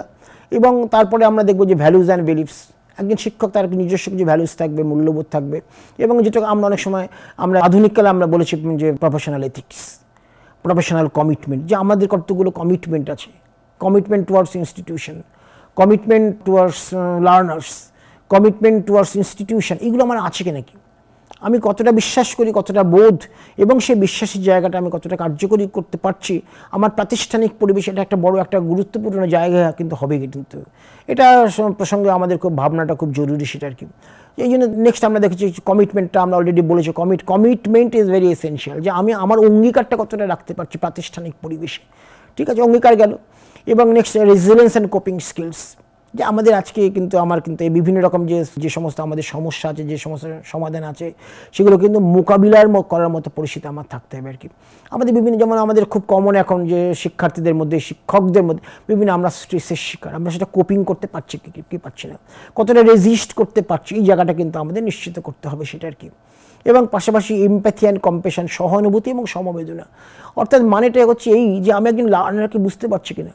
এবং অনেক সময় এটা বলা হয় যে শিক্ষা তখন অনেকটা সার্থক যখন আমি কোনো একজন লার্নারকে আন্ডারস্ট্যান্ড করতে পারছি, বুঝতে পারছি একজন লার্নারকে। যতক্ষণ না পর্যন্ত আমি একজন লার্নারকে আন্ডারস্ট্যান্ড করতে পারছি, ততক্ষণ কিন্তু কখনোই একটা ক্লাসরুম সিচুয়েশনে সর্বোচ্চ পরিমাণে আমি আউটপুট দিতে পারবো না কিন্তু সেটাকে, ঠিক আছে। সুতরাং এটা হচ্ছে সপ্তম। একই রকমভাবে ইন্টারপার্সোনাল স্কিল, পারস্পরিক যোগাযোগের একটা ক্ষমতা, আমি কমিউনিকেট করতে পারছি কি পারছি না, আমি অ্যাডাপ্ট করতে পারছি কি পারছি না, অভিযোজন করতে পারছি কি পারছি না, আমার প্রেরণা বা আমি মোটিভেট করতে পারছি কি পারছি না, এই সমস্ত বিষয়গুলো কিন্তু শিক্ষার ক্ষেত্রে বড় ব্যাপার। এই জন্য শিক্ষকতা কিন্তু কমপ্লেক্স, এই জন্য শিক্ষকতা কিন্তু ডিফিকাল্ট, কারণ হচ্ছে এখানে এই জায়গাটা কিন্তু আমাদের বুঝতে হবে যে শিক্ষকতা কোনো সহজ কোনো পেশা না সেটা আর কি। এটা কিন্তু একটা কমপ্লেক্সিটি আছে, একটা কমপ্লেক্স স্কিল এটা আর কি। এবং তার কারণে যে সমস্ত রকমের কিন্তু এই সম্বন্ধে প্র্যাকটিসিং এই সাচ টাইপস অফ স্কিলস, এটা ভেরি এসেনশিয়াল বা কার্যকরীভাবে আমাদের নিতে হচ্ছে। এবং সর্বশেষ আমাদের মাইন্ডসেট, আমাদের মননশীলতা, আমাদের মানসিক যে আমাদের যে ওয়েলবিং, এইটা আমরা কতটা নিতে পারছি, এটাও কিন্তু আমাদের শিক্ষার ক্ষেত্রে একটা বড় জায়গা। সুতরাং আমরা এটা বোঝার চেষ্টা করবো। এটা হচ্ছে সেকেন্ড পার্ট অর্থটা কি, যে প্রথমে আমরা বলেছিলাম নলেজ বেস, যে teaching for what, teacher education for what. Teacher education মানে হচ্ছে development of knowledge, construction of knowledge, application of knowledge, creation of knowledge, এটা একটা পার্ট এটা আর কি। সেকেন্ড পার্ট হচ্ছে হিউম্যান ডেভেলপমেন্ট, আমি কতটা আন্ডারস্ট্যান্ড করতে পারছি একটা ক্লাসরুমকে, লার্নারকে কতটা পারছি, আমার কতটা মাইন্ডফুলনেস আছে, আমার কতটা মাইন্ডসেট কার্যকরী হচ্ছে, আমার কতটা যোগাযোগের ক্ষমতা আছে, আমার কতটা অ্যাটিটিউড আমার রাইটলি কাজ করছে ক্লাসরুম সিচুয়েশন, সমস্ত বিষয়গুলো কিন্তু আমার কিন্তু সেকেন্ড ডোমেনের মধ্যে পড়ে যাচ্ছে আর কি। এবং থার্ড ডোমেন যেটা, সেটা সর্বাধিক গুরুত্বপূর্ণ, সেটা হচ্ছে আজকের দিনে, মানে আজকের যে আমাদের যে একটা গ্লোবাল এডুকেশন সিস্টেম, আজকের যে একটা কম্পিটিটিভ ওয়ার্ল্ড যেটা আর কি, সেখানে কিন্তু কম্পিটেন্সি বেসড টিচার এডুকেশন খুবই গুরুত্বপূর্ণ আর কি। দক্ষতা অর্জনের জন্য শিক্ষা আর কি। এবং আমি কম্পিটেন্ট কিনা আর কি। এখন প্রশ্ন যে কত রকমের কম্পিটেন্সি থাকে, তবে এটা তো বাস্তব যে কম্পিটেন্সি সময়ের সঙ্গে সঙ্গে পাল্টে যায়, তাই না? কিন্তু যেগুলো এখন এই মুহূর্তে যে কম্পিটেন্সিগুলো ছাড়া আমি চলতেই পারছি না, সেগুলো আমরা 11টি ভাগে আমরা এখানে ভাগ করেছি। এবং তার প্রথমটি হচ্ছে ইনোভেটিভ কম্পিটেন্সি, যে আবারও বলছি যে শিক্ষাটা কিন্তু কোনো, মানে আমরা শুধুমাত্র শিক্ষকতাটাকে কিন্তু আমরা ইনফরমেশন দিয়ে ব্যাখ্যা করতে পারি না কিন্তু। যে আমাদের প্রাচীন ভারতবর্ষে বলা হয়েছে যে ইনফরমেশন ইজ নট নলেজ, আমাদের ভারতবর্ষে এটা বলা হয়েছে যে স্মৃতি জ্ঞান না। সুতরাং কি উদ্ভাবনী সমতায় আমাদের জ্ঞান, সুতরাং আমাদের কিন্তু সেই ইনোভেটিভ কম্পিটেন্সি থাকতে হচ্ছে আর কি। আর কি হবে? রিফ্লেকটিভ কম্পিটেন্সি, আমি কতটা কাজে লাগাতে পারছি, কতটা আমি ইনডেপথ সেটাকে বিশ্লেষণ করতে পারছি, প্রতিফলন করতে পারছি, সেটাকে আমরা কিন্তু রিফ্লেকটিভ কম্পিটেন্সি। ইভ্যালুয়েশন কম্পিটেন্সি আমরা জানি যে ঠিক এই মুহূর্তে বিভিন্ন রকমের, যেমন আমরা বলেছি যে ABC, একাডেমিক ব্যাংক ক্রেডিট, আমরা কখনো বলছি পোর্টফোলিও, আমরা কখনো বলছি রুব্রিক্স, আমরা কখনো বলছি যে দূরনিয়ন্ত্রিত মূল্যায়ন ব্যবস্থা, প্রক্টর্ড ইভ্যালুয়েশন সিস্টেম। এই যে বিভিন্ন রকমভাবে কিন্তু ইভ্যালুয়েশন সিস্টেমটা কিন্তু পাল্টে গেছে কিন্তু। তা সেই যে ইভ্যালুয়েশন কম্পিটেন্স এটা আমাদের কতটা আছে এটা বুঝতে হবে মূল্যায়ন দক্ষতাকে দিয়ে আর কি। ঠিক আছে, নেক্সট আমরা দেখবো যে বিভিন্ন রকম এপিস্টেমোলজিক্যাল কম্পিটেন্স, অর্থাৎ কম্পিটেন্সি ফর নলেজ। আমি নলেজটাকে ঠিকমতো ব্যবহার করতে পারছি কিনা, তার পসিবিলিটি, ইম্পসিবিলিটি, সম্ভাবনা সমস্ত কিছু বিচার বিশ্লেষণের মধ্যে আনতে পারছি কিনা। Able to competent for development of knowledge, এটাকে আমার জ্ঞানতাত্ত্বিক দক্ষতার মধ্য দিয়ে আমাকে কার্যকরী করতে হবে সেটা আর কি। এবং ঠিক এই মুহূর্তে আমাদের সবথেকে একটা বড় বন্ধু হিসেবে কাজ করছে কিন্তু প্রযুক্তি আর কি। যে প্রযুক্তিগত দক্ষতার মধ্য দিয়ে আমরা শিক্ষাটাকে কতটা আমরা নিতে পারছি, পরিচালিত করতে পারছি, ব্যাখ্যা বিশ্লেষণ করতে পারছি। এবং নেক্সট আমরা বলবো 6 নম্বর ব্যবস্থাপনা দক্ষতা, ম্যানেজমেন্ট কম্পিটেন্সি, খুবই গুরুত্বপূর্ণ। আমরা ভারতবর্ষে দেখছি আর কি এখন যে বিভিন্ন যে সিস্টেমের যে বিভিন্ন অংশ তাদের ভিতরে অনেক সময় যোগসূত্র থাকছে না আর কি। অর্থাৎ একটা আমরা পলিসি ফ্রেম করছি, সেই পলিসি শেষ পর্যন্ত গিয়ে কার্যকরী হচ্ছে না। তার কারণ এই যে ইন্টার রিলেশনশিপ বা বিভিন্ন রকমের সংযোগ যেটা আর কি কোনো একটা প্রাতিষ্ঠানিক জায়গায়, সেটা অনেক সময় আমরা চূড়ান্ত করতে পারছি না আর কি। তাহলে সেই হিসেবে আমরা বলবো যে এই যে আমাদের যে একটা ম্যানেজমেন্ট কম্পিটেন্সি বা ব্যবস্থাপনা দক্ষতা কতটা আছে এটা কিন্তু সুনিশ্চিত করা খুব জরুরি সেটা আর কি। এবং তারপরে কোলাবোরেটিভ কম্পিটেন্সি, সহযোগিতামূলক দক্ষতা। আজকের দিনে ঠিক দাঁড়িয়ে কোলাবোরেশন ছাড়া প্রায় অসম্ভব আমার নিজেকে আমি ডেভেলপ করতে, আমি যদি চাই আমাকে কিন্তু কোলাবোরেশন দরকার। এবং আমরা জানি যে গোটা পৃথিবীতে একটি বিষয় আমরা ব্যবহার করছি, সেটাকে আমরা বলি কোলাবোরেটিভ রিসার্চ নেটওয়ার্ক। অর্থ হচ্ছে এইটা, যতক্ষণ আমি আমার ডিসিপ্লিন থেকে বেরোতে পারছি, আমি ইন্টারডিসিপ্লিনারি, আমি মাল্টিডিসিপ্লিনারি, আমি ক্রস ডিসিপ্লিনারি, অর্থাৎ আমি কখন সেই কোলাবোরেশনের মধ্য দিয়ে, সহযোগিতামূলক দক্ষতার মধ্য দিয়ে আমি যখন আমার সেই কর্মসূচিগুলোকে, আমার গবেষণাকে যখন আমি সেটাকে আমি একটা সাফল্যের আমি জায়গায় নিয়ে যেতে পারছি, আমি যখন সেটাকে কার্যকরী করতে পারছি, এবং সেটা কিন্তু কোলাবোরেশন ছাড়া সম্ভব নয়। দক্ষতা আমার সেই রকমই থাকতে হবে যাতে করে আমি 5 জনের সাথে কোলাবোরেট করতে পারি। কারণ প্রত্যেকটা ডিসিপ্লিন বা বিষয়ের যে তার যে আমি বলবো যে তার যে বিস্ফোরণ যেটা আর কি, তার যে বিস্তার, সেই বিস্তারটা এতটাই পর্যায়ে চলে গেছে যে সেখানে কিন্তু আমাদের পারস্পরিক সহযোগিতাটা খুব জরুরি সেটা আর কি। ঠিক আছে, এবার আমরা দেখবো যে পেডাগজিক্যাল আমরা বললাম যে আমি দারুণ জানি, আমার জ্ঞানমূলক প্রচুর উদ্ভাবন, আমার অনেক কিছু প্রচুর আর কি, কিন্তু আমার পেডাগজিক্যাল কম্পিটেন্সি হবে না কিন্তু সেটা কি। অনেকে এটা ভুল করে মানে এরকম ভাবনা আমাদের আছে যে আমি একটা বিষয় দারুণ জানি। ধরে যাক আমি ফ্র্যাকশন, ভগ্নাংশ আমি জানি, আর একটা বাচ্চাকে ভগ্নাংশ জানানো সহজ কথা না। আমার কাছে ফ্র্যাকশন এটা কিন্তু আমার কাছে কিন্তু সহজ সাধ্য কোনো একটা ব্যাপার, কিন্তু একটি শিশুর কাছে সেটা কিন্তু অ্যাবস্ট্রাকশন। একটা শিশুর কাছে সেটা অ্যাবস্ট্রাকশন, এবং সেটা আমি কতটা সাফল্যের সাথে সেটাকে পরিবেশন করতে পারছি, পেডাগজিক্যালি কতটা দিতে পারছি, সেটা কিন্তু যথেষ্ট গুরুত্বপূর্ণ পেডাগজিক্যাল কম্পিটেন্সি। একই রকমভাবে কারিকুলার কম্পিটেন্সি, যে নতুন যে এডুকেশন পলিসি 2020-তে আমরা দেখেছি, এখানে কিন্তু এটা দক্ষতা কাজ করছে আর কি। এই নিউ এডুকেশন পলিসিতে কিন্তু এই যে কারিকুলামের যে প্রেজেন্টেশন, তার কিন্তু নতুনত্ব একটা আছে, কিন্তু এই দক্ষতা একটা আছে কিন্তু, যে প্রথমে 8টা কম্পোনেন্টে ভাগ করছি, প্রত্যেকটা কম্পোনেন্টের মধ্যে একটা ফ্লেক্সিবিলিটি রেখেছি, প্রত্যেকটা ফ্লেক্সিবিলিটিকে কতগুলো স্তরে ভাগ করা আছে, প্রত্যেকটা স্তরে ক্রেডিট স্ট্রাকচারের মধ্যে দিয়ে তাকে পরিবেশন করা আছে। সুতরাং এই যে এটা দক্ষতা, যে আমার টিচার এডুকেশনে আমি দক্ষ মানে হচ্ছে এইটা, যে আমার যখন সেই পাঠ্যক্রমের বিন্যাস, আমার কনস্ট্রাকশন, আমার সমস্ত ফেজ মূল্যায়ন, এই সমস্তগুলো আমি যখন করতে পারছি। সুতরাং কারিকুলার কম্পিটেন্সি।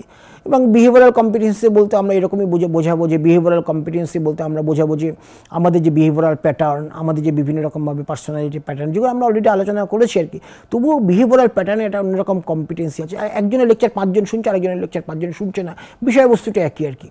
সেখানে কিন্তু আমার বিহেভিয়ারাল কম্পিটেন্সি এখানে গুরুত্বপূর্ণ বিষয় হিসেবে কাজ করছে। আবার আগেও আমাদের পয়েন্ট আউট আমরা করেছি সোশ্যাল কম্পিটেন্সি, ভীষণ গুরুত্বপূর্ণ কিন্তু সোশ্যাল কম্পিটেন্সি। সামাজিকভাবে আজকে এই মুহূর্তে এডুকেশনটাকে বলা হচ্ছে একটা সোশ্যাল রিসোর্স। শিক্ষা হচ্ছে একটা সামাজিক সম্পদ, এবং সেই সামাজিক সম্পদটাকে তখন আমি গুরুত্বপূর্ণভাবে আমি কাজে লাগাতে পারবো যখন আমার কিন্তু সোশ্যাল কম্পিটেন্সি থাকবে। ঠিক আছে, সুতরাং সামাজিক যোগ্যতা কিন্তু এখানে একটা বড় বা গুরুত্বপূর্ণ জায়গা হিসেবে কাজ করছে। সুতরাং আমরা কিন্তু এমন একটা জায়গা এখন এলাম যে সেখানে কিন্তু প্রথমে আমাদের আলোচনা স্তরে আমরা কিন্তু ট্যাক্সোনমি অফ ব্লুম আমরা আলোচনা করেছি। 2 নম্বরে ব্লুমের ট্যাক্সোনমিকে ভিত্তি করে আমরা কিন্তু 3টি স্তরে ভাগ করেছি। যেটা কগনিটিভ, সেটা আমরা এখানে বলছি knowledge base of teacher education. যেটা এফেক্টিভ, সেটাকে আমরা বলেছি human development for teacher education. যেটা সাইকোমোটর, সেটাকে আমরা বলেছি competency based for teacher education. অর্থাৎ আমরা মনে করি টিচার এডুকেশন মানে কি দাঁড়ালো, টিচার এডুকেশনের অর্থ দাঁড়ালো যদি আমার নলেজ বেস থাকে তাহলে টিচার এডুকেশন, যদি আমার হিউম্যান ডেভেলপমেন্ট ঠিক থাকে তাহলে টিচার এডুকেশন, যদি আমার কম্পিটেন্সি থাকে তাহলে সেটা টিচার এডুকেশন। এবং কার্যত টিচার এডুকেশন মানে হচ্ছে এই তিনটির যোগফল। অর্থাৎ টিচার এডুকেশন মানে আমার প্রফেশনাল ডেভেলপমেন্ট মানে কি, আমার প্রফেশনাল ডেভেলপমেন্ট আমার কম্পিটেন্সি আমার ডেভেলপ করতে হচ্ছে, আমার হিউম্যান ডেভেলপমেন্টের কম্পোনেন্টগুলোকে আমাকে ডেভেলপ করতে হচ্ছে এবং নলেজ বেসটাকেও আমার ডেভেলপ করতে হচ্ছে। এখন তারপরে একটা বিরাট প্রশ্নচিহ্ন আমরা কিন্তু করতেই পারি। সেই প্রশ্নচিহ্নটা কি, যে এটা দিয়ে আমাদের হবে কি, এটা দিয়ে এই যত ভাগ বটারা করে হবে কি। ব্লুম তার ওভারঅল শিক্ষার যে প্রসঙ্গ, শিক্ষার যে ব্যাখ্যা, শিক্ষার যে বিশ্লেষণ, সেই মতো করে ব্লুম তার বিস্তারিত ব্যাখ্যা বিশ্লেষণ করেছেন ব্লুম আর কি। কিন্তু প্রশ্ন যে টিচার এডুকেশন এই ব্যাখ্যার লাভ কি, এই ব্যাখ্যার লাভ হচ্ছে এইটা যে আমরা যদি খুব স্পষ্ট করে দেখি যে আমরা যখন ইন সার্ভিস কোনো একটা টিচার এডুকেশনে অংশগ্রহণ করছি আমরা আর কি, আমরা অংশগ্রহণ করছি ঠিক, কিন্তু আমরা স্পষ্ট না কেন অংশগ্রহণ করছি আর কি।